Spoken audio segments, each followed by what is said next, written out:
এদেরকে ঠেলে সামনে আসবে কি করে? আগের সিস্টেম এখনকার সিস্টেম বললাম তো আকাশ জমির পার্থক্য হয়ে গেছে। কারণ তখন সবাই একসাথে মসজিদে চলে আসতো জামাতে শরীক করে, এখন তো সেভাবে শরীক হয় না। যে আর কোনো এক প্রশ্ন আছে?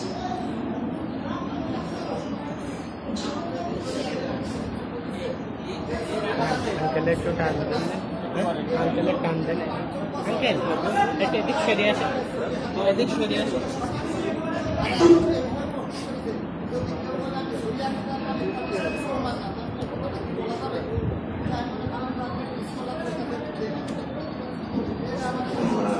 আঙ্কেলের প্রশ্ন হলো সহি আকীদা আর সহি হাদিস দুটো কি এক জিনিস?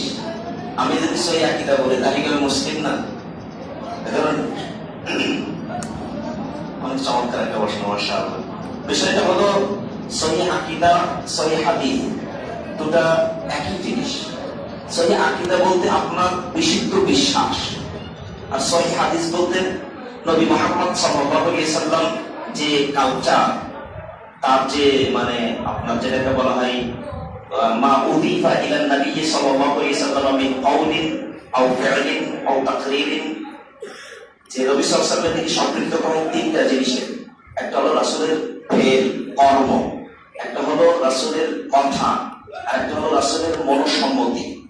এই তিনটা জিনিস এটা যখন বিশুদ্ধভাবে আসবে সেটাকে বলা হয় সহিহ হাদিস। মানে এর যে ধারাবাহিকতা, চেন, পূর্বাপর, সিলসিলাতুর রিজাল বলা হয়েছে।